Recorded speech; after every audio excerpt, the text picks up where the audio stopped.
Hey everybody, thanks for joining. Joining me today is local attorney Rodney Ramsey. He's also a local friend of mine. Rodney, thanks for showing up, brother. Oh man, I'm glad to be here. Yeah, man. Happy to be here. We go back. I said somebody to something like Paul Perry and I go back like 20 years, and you and I go back at least 10, 15 years. At least. Yeah. I first met Paul.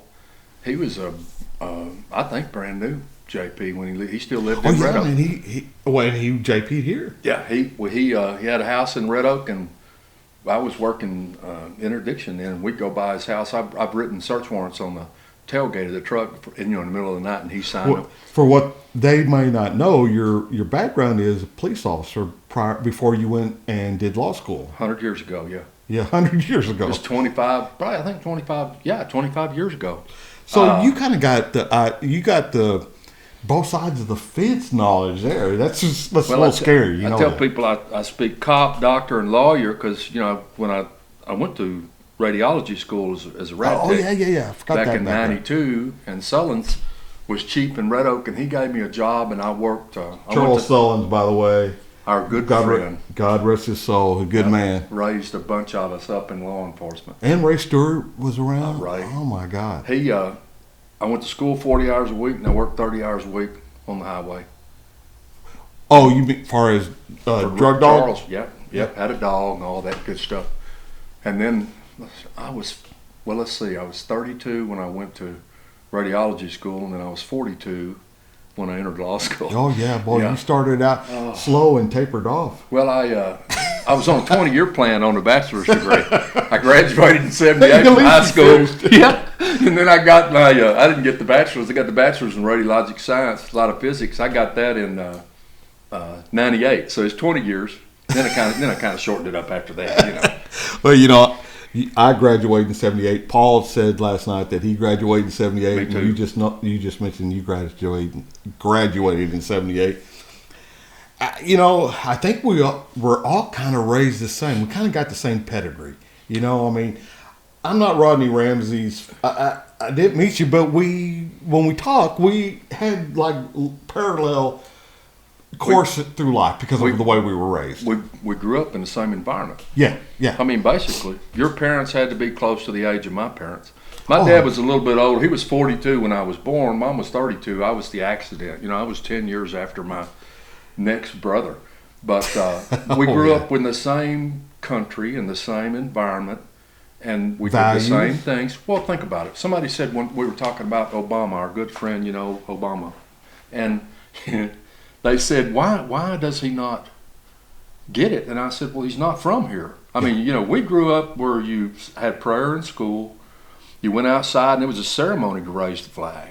And then everybody did the Pledge of Allegiance, and it was all. And we were Boy Scouts, and you played football or baseball, or you did something, and that's all part of that era, our generation. Mm-hmm. Well, he didn't have any of that. No, so. Yeah, and I didn't come from money. I don't know about you, but my parents didn't have money. We had a shitload of money. Yeah, I bet. My dad had been a sharecropper up until I was born. I think when I was 6 months old, they'd lived in Lone Elm. They moved to Waxahachie, and he took a job at Joy Larkin. And I doubt if he ever made more than, $5 or $6 an hour. And Mom had a high school education and worked around town, but salt of the earth. I tell people, if God offered me the opportunity to go back and pick parents, I'd pick those two. Not even a consideration. Are both of your parents deceased now? Yeah, they both died. My mother died 17 years ago, 2003. Can you believe that's 17 years ago? Yep. And that was a loss that no son can get by easy. But then my dad died 2 years ago. I still have my dad. And then my dad passed 2 years ago, and that's the first time in my life I've ever felt alone. Alone. You're an orphan. My father died, I was 29. He died January 17, 1990, so it's 30 years ago. And I'm the baby. So we had done a lot of things together. I had 3 older brothers, right? But they were 10, 12 and 13. Your dad learned how to be a dad before you came along, really. Yeah, they were. Yeah. Rick and Rudy were in Vietnam when I was 5 or 6 years old. They were Jungle Marines, right? And They were what? Jungle Marines. Oh, they joined the yeah. Marine Corps because they were real smart. You know, they volunteered. Daddy had signed for Rudy because he was going to quit school and go because Rick was going. Rick was a year older, and Dad said no. So Dad signed. Rudy was 17 when he went in, but he'd graduated. Not like a week later, you know, he was gone. That was me. I graduated in May. Back in the day, we graduated in May. Yep. And I was on the delayed entry program. I did that. So where I was from, for the last 3 years of for the high school years, I don't want to say last 3 years of high school. That means that alludes to the fact that there was more years of high school. Which I'm surprised there wasn't more years, and I'm sure everybody who knew me back then is surprised too. And I'm sure they're surprised I'm a law police officer. Oh, well, you know, what do they know? You know I think if they would have thought about Mike Jones being in law enforcement, they would have pictured me handcuffed in the backseat. You know, that's what they would have pictured. We surprise people. Well, you know, I mean, I got to where I like girls. Here's the deal. Thank God. I'm not going to give up my freedom and be without girls. You know what I mean? And I'm just about as basic as it comes down to. I'm not willing to go to jail for stupid shit and not have the companionship of a female. Jail sucks. You know, I tell people jail sucks. The food's cold and there's no sugar in the coffee. You know, you don't get to pick the time you wait. It's almost like boot camp. Yeah, Except the food's hot in boot camp. Yeah, boot camp. Oh, food was good in Marine Corps boot camp, brother. Woo! Man, those pastries. Anyway. We used to take everything you could get because if you're toward the end of the line, you know, the time starts when whoever gets there starts eating. So if you're at the end, you know, you don't have an amount of time. So you either get a couple pieces of bread or a waffle or something that you can cram you gotta everything eat in. by the time the drill instructor gets done. Yeah, we figured that out pretty quick. Yeah. You know, it was. Everybody keeps looking over at his plate, you know. And First day, man, I tell you how smart I am. You know, I was 26. I wasn't a kid. hold on a second. Hey, guys, we're just bantering back and forth because we know each other. So I'll stop every once in a while and I'll try to bring you guys up to date what we're talking about. I went to Marine Corps boot camp in 78. Rodney went to boot camp. Obviously, if he was 32, it would have been... No, I was 26. It was in 1987. 1987. So that's what we're talking about. And with Marines and Marine Corps boot camp, it's an experience that you'll never forget if you ever experienced it. And it's also a place where you are you're born. I mean, the day you arrive at MCRD, I went to San Diego. Did you go to San Diego? Oh, yeah. Hollywood Marine. That day was the best and worst day of my life on so many levels. But here's the deal. They picked us up at an airport, and you got to remember, this is 1978 for me, and it might be the same for Rodney. And they fly everybody into San Diego, and we had most of the guys that were in my platoon came from Michigan for whatever reason. Isn't that strange? What's going on with my... Can you imagine? What is it, Virginia? Yeah. Where they've lost Virginia. their completely... I mean, what? I'm like, It's what? like Daniel Boone country? Something, Kentucky, Virginia? Well, you know, you got liberal Democrats over there in charge. The gun grabbers, they hate the Second Amendment. Virginia, how many hunters are there? Oh, my God. Good people. How many moonshiners are there? Well, good people don't kill people. See, and that's what... That's the easy part. Right. The good people obey the law. Right. And get them killed. You know, and I took a lot of heat for this stance a few years back, and it cost me like 3 years of my life for this particular stance. Oh, I remember. Yeah, I mean, when you had somebody thought they could tell you what to do. Yeah. You know, there's nothing worse than abuse of power. You know, you and I have the right to our beliefs.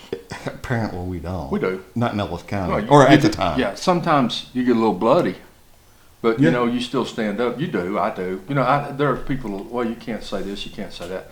I can say whatever I want. I don't say everything that I'm feeling because, you know, right now especially. Because you can hear that in your head. Yeah, I mean, you know, you don't want to, good Lord, you have a rant, right? Start cussing and, you know, because the world has lost its. You know what's wrong? There's no respect anymore. There's no common decency. There's no respect for my opinion anymore. Well, there's no respect for any opinion other than theirs. If you start talking about the snowflakes and the Antifa people, if you don't agree with them, it's the fight's on. And my response, my position's always been, okay, well, let's do that then. If the people would respond to these Antifa guys, Oh, yeah. in kind. Antifa. I thought you were saying Antifa. No, those little punks, that all dress in black and hide their faces. Punks is what They're are. just thugs. If we could, if enough people would show up and beat the snot out of them, right? I mean, if they come at you with hammers then. Yeah, let's do hammers. This is going to be a rant. Let's do hammers. I'm fine with hammers. Baseball bats, crowbars, whatever you want to do, let's do that. Oh. But the good people don't start that. No, you're right. The thugs do. The good people don't tell these thugs how to live their life. Here's the deal. I'll tell you, this is an easy explanation for it. When you notice that nobody is condemning the American people for the amount of alcohol we consume. Oh no. But if you smoke cigarettes, what are you? Well, yeah, you're a derelict, really. There's something wrong with you. It's sinful, and you're killing everyone. And you know why they successfully managed to do that is because the people who smoke cigarettes will not come to your protest with a hammer.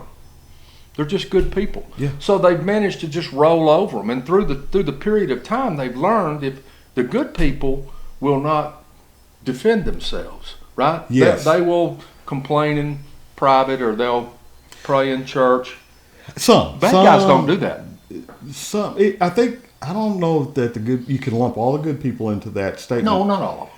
I consider myself a good person. I consider you a good person, but I'll be damned if I'm let somebody tell me what to do when I know it's not right. I'll fight for my rights. Now, There you go. I might be eating helper without the hamburger because of it, but like I told the people the other night, I'll have my name. I'll have my integrity. You have to, here's the deal. When it comes to a matter of principle, I tell everyone I have no choice. It's not like I have a choice. If it's a matter of principle, it is what it is. And the cost is not important. I mean, you have to stand up for what you believe is right. You have to look at yourself in the mirror. I think the cost is important, but I think it's a non-factor in your character. Yes, you have to worry about what's this going to cost me, but you have to know going into it that it's worth whatever cost it is. And what could be the cost, but it's worth it to me to stand up for my Father's name. It is. God knows I have run for office when, it wasn't my first thought to run for office, but it was because someone needed to. There are times when people needed to be challenged. When I run for office, it's like Al Capone's running for office with some people, especially the old, whatever the guy is named that got fired from the Daily Line. They just came at me, and I don't care. And me too. They don't know me. They don't know anything about me. In fact, what's that boy's name, Brooks or whatever? He's not even from here. He's not even from Ellis County. So I didn't really care, other than I thought it was kind of rude, and it affects. I have children, grandchildren. I thought, that's kind of mean. But at the same time, got to do what you got to do. Yeah.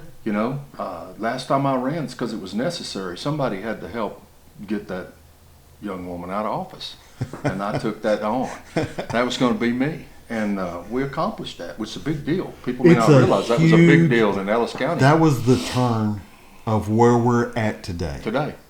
We have an opportunity to take even greater steps right now. Yeah. We're gonna get to that. It might not be this. Yeah, we need to do a whole show on that. Yeah, because there's some good people running it. We used to. I tell people this all the time. Us here in the county, who've always been we're all in this kind of circle. We all, Rodney's from Waxahachie / Red Oak. Mike's over here in Midlothian, but we're all concerned about Waxahachie government, Ellis County government. Ellis County. And we, at one time, it was family oriented. It was, we're doing this because, Joe Smuckatelli needs a hand. Yeah. We did that, and we would never have turned on one another. And then we elected, she was appointed and then was elected into because of her support from Congressman and Barton and a bunch of other people. Yeah, that's why she. Yeah, I mean, so the name droppers is, and then she was so decisive or divisive in this county that it is. She's been gone for almost 2 years, and we're still having the ripple effect, and just hoping beyond hope that these good people that are running right now, Joe Gallo, Lisa, oh my God, Brad Norman. These people will come in with their good character and their good judgment and their unflinching desire to serve the people. Well, and it's fresh blood too. You know, we have in this county. You can go back. I bet I could come up with 20 officials that were appointed, because historically, I mean, going all the way back to the 80s, someone would leave office, but they would leave it midterm, and they would have the heir apparent, and they would get appointed. And then they would, once they're in the incumbent, everyone knew if you were the incumbent, so they consistently did that. Several of them held the same offices 2 or 3 times, where they were just like these 8 or 10 people that were constantly being appointed to different offices, and they could make a sign that says keep, and Montgomery, keep whatever, Yeah, oh yeah, that's the problem. Block that name out, by the way. No, leave it in there, because I want to talk about her. I've got some things to say about her. So let's talk about her. A couple of things.